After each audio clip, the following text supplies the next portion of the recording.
بیچاری کئی روز سے دم توڑ رہی ہے، ڈر ہے خبر بد نہ میرے منہ سے نکل جائے۔ تقدیر تو مبرم نظر آتی ہے ولیکن پیران کلیسا کی دعا ہے کہ یہ ٹل جائے۔ تو پہلی بات میری ختم ہوئی، عالمی نظام خلافت دنیا کی تقدیر مبرم ہے، ہو کر رہے گی، اس میں کسی صاحب ایمان کو کوئی شک، کوئی شبہ، کوئی ریب نہیں ہونا چاہیے۔ البتہ اس کا اب دوسرا پہلو کیا ہے، اس کا آغاز کہاں سے ہوگا؟ پہلی بات تو یہ، ہمارے بعض لوگوں کے ذہنوں میں، سادہ دل لوگ وہ سمجھتے ہیں کہ پوری دنیا میں ایک ہی دفعہ آ جانی چاہیے۔ یہ کوئی علاقائی خلافت تو نہیں ہو سکتی، خلافت تو عالمی ہوتی ہے۔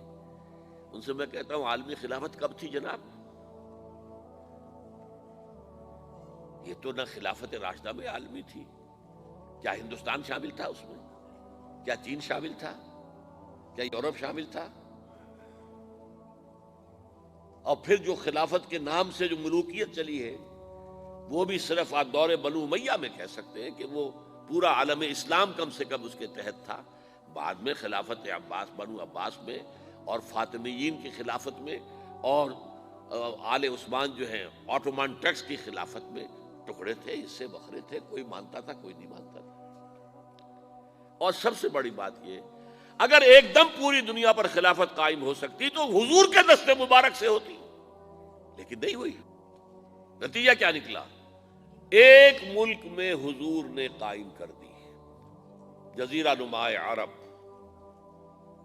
یہاں خلافت قائم ہو گئی، حضور خلیفہ ہے۔ اس کے بعد آپ کے خلفائے راشدین نے پھر اس کو وسعت دی، شرقاً غرباً شمالاً۔ 3 کالمز نکلے ہیں فوجوں کے، صحابہ کرام کے، 3 کالمز، ایک ایسٹ ورڈ، ایک ویسٹ ورڈ، ایک نارتھ ورڈ۔ ایک عراق کو فتح کرتے ہوئے ایران میں پہنچ گیا، خراسان تک چلا گیا۔ ایک شام کو فتح کرتے ہوئے اور پھر سینائی پیننسولا سے ہو کر افریقہ میں داخل ہوا اور اٹلانٹک تک پہنچ گیا۔ تیسرا سیدھا شمال میں گیا، لیکن یہ زیادہ دور نہیں جا سکتا تھا، کوکیشین ماؤنٹینز آ گئے، کوہ قاف۔ اس زمانے میں تو یہ یوں سمجھیے کہ امپیسیبل تھا نا، کوہ قاف، لہذا وہاں آ کر رک گیا بابا۔ اب بھی یہ ہوگا، کسی ایک جگہ سے شروع ہوگا پھر پھیلے گا، اس کے سوا کوئی چارہ کار ہے ہی نہیں۔ اگر ہر جگہ پوری دنیا میں ایک ہی وقت میں ہو سکتا تو حضور کے دست مبارک سے ہوتا صلی اللہ علیہ وسلم۔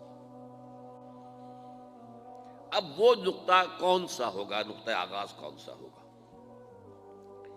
اس میں پہلی بات تو میں نے کہا، جو شک کرے گا اس کا پھر ایمان مشکوک ہے۔ ہوگا، لازماً ہوگا، گلوبل ہوگا، پوری دنیا میں ہوگا۔ کہاں سے شروع ہوگا اس میں آپ اختلاف کر سکتے ہیں، لیکن مجھے تو 2 حدیثیں تو ملی ہیں جن سے یہ اندازہ ہوتا ہے کہ یہ اس مشرقی خطے سے ہوگا، عرب کے مشرق کی جانب کسی ملک سے ہوگا، کسی خطے سے ہوگا۔ وہ حدیثیں بھی اب آپ پڑھ لیجیے پہلے۔ پھر میں کہہ رہا ہوں، یہ خزانہ ہے جو ہم نے آپ کی خدمت میں پیش کیا ہے، کاش کہ آپ اس کی قدر کر سکیں، یہ حدیثیں آپ کو ازبر ہو جائیں، یاد ہو جائیں، لوح قلب پر نقش ہو جائیں۔ ہندوستان اور خراسان یعنی موجودہ افغانستان کا ذکر۔ ابن ماجہ کی روایت ہے، عن عبداللہ ابن الحارث رضی اللہ تعالی عنہ قال رسول اللہ صلی اللہ علیہ وسلم یخرج ناس من المشرق یؤتئون للمہدی یعنی سلطانہ، یعنی سلطانہ، دونوں طرح سے پڑھ سکتے ہیں۔ حضرت عبداللہ ابن حارث فرماتے ہیں رضی اللہ تعالی عنہ کہ حضور نے ارشاد فرمایا، مشرق کی طرف سے وہ فوجیں نکلیں گی، لوگ آئیں گے جو عرب میں مہدی کی حکومت قائم کریں گے۔ یہ مہدی کون ہوں گے اس کا ذکر میں ذرا بعد میں کروں گا، لیکن نوٹ کر لیجئے کہ مہدی سے پہلے لازماً کسی مشرقی علاقے کے اندر وہ نظام قائم ہو چکے گا، تب وہاں سے فوجیں آئیں گی نا۔ یہ مشرق کون سا ہے؟ عرب کے مشرق میں آپ چلیے، ایران بھی آ جائے گا، افغانستان بھی ہے، پاکستان بھی ہے، اور اگر اسے اور توسیع دیں تو ہندوستان بھی ہے۔ یہ ہے عرب کا مشرق،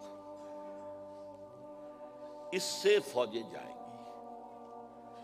اس کا کیا مطلب ہے کہ اس میں سے کسی جگہ پر نظام خلافت پہلے قائم ہو جائے گا، تاکہ وہاں سے فوجیں جائیں گی جو جزیرہ نما عرب میں حضرت مہدی کی حکومت کو قائم کریں گی۔ اب دوسری حدیث سنیے، یہ سنن ابن ماجہ کی حدیث تھی جو میں نے آپ کو سنائی، آپ نے پڑھی۔ دوسری، عن ابی ہریرہ رضی اللہ تعالی عنہ، یہ ترمذی شریف کی روایت ہے، قال قال رسول اللہ صلی اللہ علیہ وسلم یخرج من خراسان رایات سود لا يردها شیء حتی تنصب بایلیا، خراسان کے علاقے سے سیاہ جھنڈے لے کر فوجیں آئیں گی، ان کا رخ کوئی موڑ نہیں سکے گا، ان کو پیچھے پھیر نہیں سکیں گے کوئی بھی، یہاں تک کہ وہ یروشلم میں جا کر جھنڈے نصب کر دیں گے۔ ایلیا حضور کے زمانے میں یروشلم کو کہتے تھے۔ یہ یروشلم تھا جب حضرت سلیمان کی حکومت تھی، اور یہاں پر معبد سلیمانی، ہیکل سلیمانی قائم ہوا، پھر یہ یروشلم ہی رہا ہے تاریخ میں، یہاں تک کہ سن 70 عیسوی میں جب ٹائٹس رومی جنرل نے اس کو گرایا، ختم کیا، سیکنڈ ٹیمپل گرا دیا، اور یہاں سے یہودیوں کو کہا نکل جاؤ یہاں سے، کوئی یہودی باقی نہیں رہا، تب بالکل تہو بالا برباد کر دیا۔ اس کے کوئی 150 سال بعد ہیڈریان، رومن ایمپرر ہیڈریان، اس نے پھر دوبارہ آباد کیا اس شہر کو۔ 150 سال تک یہ بالکل بنجر اور بالکل غیر آباد پڑا تھا۔ اب ہیڈریان نے جب آباد کیا تو اس کا نام ایلیا رکھا، اب یروشلم نام نہیں تھا۔ تو حضور کے زمانے میں پھر اس کا نام ایلیا تھا، اور اب اس سے کیا معلوم ہو رہا ہے کہ یہ یروشلم مسلمانوں کے قبضے سے اس وقت نکلا ہوا ہوگا، ایک دفعہ پہلے نکلا تھا، سن 1099 عیسوی میں مسلمانوں کے ہاتھ سے نکلا، کروسیڈرز، عیسائیوں نے آ کر اس کو قبضے میں کیا، لاکھوں مسلمانوں کو مارا، قتل کیا۔ اس کو 1187 عیسوی میں واپس لیا ہے۔ کس نے لیا ہے؟ صلاح الدین ایوبی، کرد۔ عرب کھوکھلے ہو چکے تھے، عربوں نے کھویا، واپس نہیں لے سکے، بہت حکومت کر چکے تھے، 400-500 برس کی حکومت کر کے، اور ان کے عیش اور ان کے آرام، اب ان میں جان نہیں تھی کہ وہ واپس لے سکے۔ واپس لینے والا گرم کرد خون تھا، صلاح الدین ایوبی۔ تو گویا کہ اب آپ سمجھئے کہ 88 برس تک عیسائیوں کا قبضہ رہا یروشلم پر۔ اب 1967 میں یہودیوں نے قبضہ کیا ہے، اور اب 38 برس تو ہو گئے، 88 نہیں تو 38 برس تو ہو گئے، لیکن وہ دور آئے گا کہ اب پھر لیں گے، لینے والے عرب بھی نہیں ہوں گے، خراسان کے علاقے سے فوجیں آئیں گی۔ یہ خراسان کیا تھا؟ ایلیا تو میں نے آپ کو بتا دیا، یروشلم کا نام ہے۔ خراسان اس زمانے میں ایک بہت بڑے ملک کو کہتے تھے، کچھ حصہ پاکستان کا بھی اس میں شامل ہے، کچھ حصہ ایران کا بھی ہے، ایران کے اس حصے کو اب بھی خراسان کہتے ہیں، وہ ایک صوبہ ہے، خراسان ایک صوبہ ہے ایران کا چھوٹا سا۔